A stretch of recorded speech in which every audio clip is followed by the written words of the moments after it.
2026. It's insane to think that it's here. And with it, a lot of change. But granted, you guys already knew that because it's February already. And clearly I've fallen victim to procrastination. But let's discuss what I'm not going to fall victim to this year. As 2025 has come to an end, I've noticed a lot of changes in my life. In relationships, in goals, in environments, and overall my current day-to-day routine. All of this was filmed after I'd just gotten home to Wisconsin from Miami. And I was still adapting to new changes, being home, living with people again. I mean, granted, I did have my roommates in Miami, but I'm talking about my family. I also joined the gym, started going regularly. And although it may seem like I have it together, this was probably one of the lowest points that I've had in a good long while. I had recently gone through a breakup and then was also dealing with some very suppressed mental health issues in regards to eating habits. When somebody struggles with an eating disorder, they oftentimes struggle with a change in their routine. And the thought of having to go home and conform to other people's lifestyles had me feeling so stressed. Upon my arrival in Wisconsin, I knew that it was going to be tough if I didn't get ahead of myself.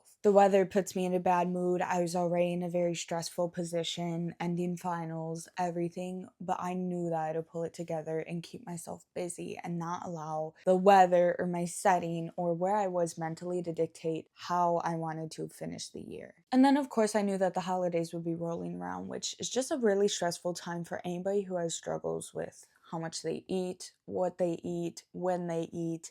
It's just not an ideal time. I knew that I was going to have to be proactive and just kind of allow myself to loosen up a bit, to actually enjoy my favorite holiday foods without feeling constant guilt for eating them. Because it's so hard to be in the cycle where trying to eat to keep yourself alive is eating you alive, and it's just, you constantly feel horrible about yourself. You can't move. You just don't want to be seen. Like, I experience that way too often, and I just know that that is not something that I want to continue with. After over 7 years, I feel like I just kind of owe it to myself. So maybe not all change is horrible, and some change is definitely very necessary, whether it's in our physical health, our mental health, our relationships. I realized in this point in time that the most important relationship for me to salvage was my own with myself, and more specifically, my own with my body. For over 7 years now, I've struggled with body image and with disordered eating. For as long as I can remember, I've always hated my body. I hated it so much that I starved it, overfed it, purged it, overworked it, bruised it, hid it, and got disgusted by it. Around 2 years ago, I started to develop digestive problems from lack of eating that eventually forced me to turn to laxative abuse. Due to the fact that I've never regularly eaten for years, my metabolism shut down. The physical and mental toll that the bloating and heaviness from the constipation forced me to turn to laxatives, and now to this day, my digestive system is unable to function without prescription laxatives. During my relationship with my ex, I was very insecure about myself. I oftentimes felt very rejected and ignored, and those feelings spiraled into my own insecurity about myself and my body. I would constantly obsess over food, calories, bloating, and trying to be as tiny as possible. Although I ended the relationship 15 pounds lighter than when I started it, post-breakup, I still somehow wasn't happy with my body. I now have a flatter stomach and abs, but I lost my curves and honestly didn't even recognize myself anymore. For the first time in my life, I decided that I want to try and gain weight. I don't want to lose hair anymore. I don't want to bruise easily. I don't want to constantly be cold. I don't want to cancel plans for feeling bloated and heavy. I don't want every breathing second of my day to be consumed by what I'm consuming. That being said, one thing that you guys will notice is my consistency every single morning before my workout with these energy balls. Like, my pre-workout is always peanut butter oat balls of some kind, and making these was the first time that I added peanut butter to something that I made in years. I forgot how much I miss peanut butter. I also forgot how much I miss food freedom. And I genuinely hope that 2026 is full of food healing, and not just for me, but for anyone else out there who struggles with nourishing their body the way it deserves to be. Because I promise you, there are so many more important things in life than the size of your body. Focus on everything that allows you to do. Like, for example, going into the holidays, socializing with family, and bonding over food instead of fearing it. At this point in time, I was still trying to heal my relationship a bit, but in regards to holiday food and everything, although I wanted to gain some muscle and weight, I still found myself restricting a bit in regards to portion, but I finally allowed myself to enjoy past fear foods. So this was some progress for me. I definitely was moving in the right direction. I was feeling a lot less stressed, a lot less anxious, until something happened. happened. So then Christmas Eve rolled around, and although I was feeling pretty good, I was surrounding myself with friends and family, I was taking it easy, my body was not letting me sleep. Ever since coming back, I've been having a really hard time falling asleep, staying asleep, sleeping in. But the night of Christmas Eve, I woke up at around 3:30 a.m. and I rolled over, checked my phone, and there was a very unexpected text. This text was from the person that I least expected to hear from during the holidays, so it kind of threw me for a loop.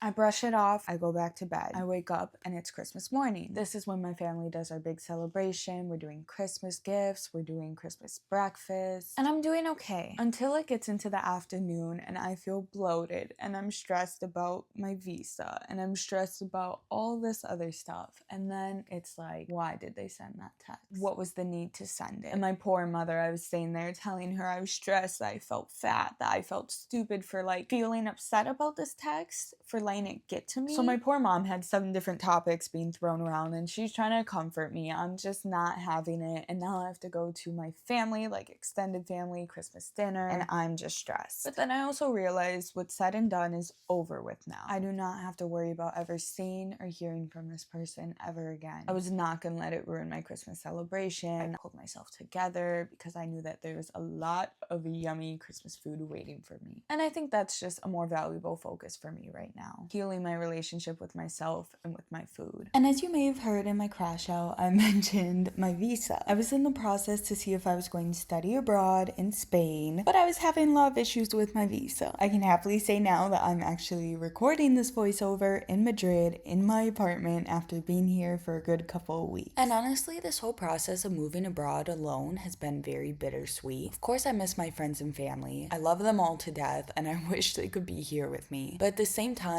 I also love being alone and being able to be independent and going with my own flow. But I would be lying if I said that I wasn't worried about living alone. Not in the aspect of, hey, I'm gonna be alone, all that. More in the aspect of, who is gonna hold me accountable? How do I know I'm not going to go off the deep end again? That's why it was so important for me in these last few weeks of December to get my shit together. I realized that I've been letting too many external factors affect me. A lot of issues that I have with myself stem from me caring about what others think about me. Like, why is my main concern what others think about my body? They're not the ones that have to live in it. And whenever I'm being hard on myself, I always think, wow, never in my wildest dreams would I ever say this to a friend of mine. Would I ever even care about their body like that? Who really cares about mine? And if they do, the issue clearly isn't with me, it's with themselves. And on top of it, like, I'm 19 years old, like, this is my prime. It's not going to get any better from here. Like, I just need to love my body how it is now. I've hated it for long enough and it's gotten me nowhere. If the measurement of my waist or the size of my arms or the puffiness of my cheeks is the most defining thing about me, then what is my point in existing? What am I really living for? If that's the case, then I'm really just living for everybody else. And that's if people even give a fuck what I look like. So after years of struggling and recent hours in the gym and full bellies and hours on the phone with nutritionists and therapists, I'm finally able to say that I have healed my relationship with food a decent amount. And of course, intrusive thoughts linger from time to time, but honestly, without even realizing it, one day you're gonna wake up and the voice is just gonna be quieter. You're going to start to eat avocado again. You're gonna eat peanut butter with your banana. You're not gonna stress yourself out whenever the cafe doesn't have skim milk. You're going to stop punishing your body for having normal fluctuations, and you will learn to give yourself grace. And this isn't just applicable for struggles with food. This is applicable to any struggle, whether it's with anxiety or depression or stress, schoolwork, family issues, relationship issues. If you don't have a support system to get you out of a dark place, be your own support system. I know it's easier said than done, but it is possible. I was lucky enough to have my mom supporting me through this rough patch, but my mom has always been about self-advocating, so she really pushed me to help myself. She knows I love going to cafes, I feel very productive, and it's very calming for me, so she would join me in doing that. Sometimes you don't need a direct push, rather you just need indirect support, and if you don't have anybody in your life to be that support, I will be it for you. Although we're basically a quarter way done with 2026, it's never too late to prioritize yourself. End that toxic relationship. Heal your relationship with food. Cut yourself some slack. Prioritize quality time with loved ones. One thing that 2025 has taught me is that there are so many things in life that we cannot control. But just because we can't control whether it happens or not does not mean that we can't control how it affects us. Life is full of uncertainty, but you certainly can put yourself as a priority. I really hate to use some horrible sayings, but you really can just roll over or roll with the punches. It's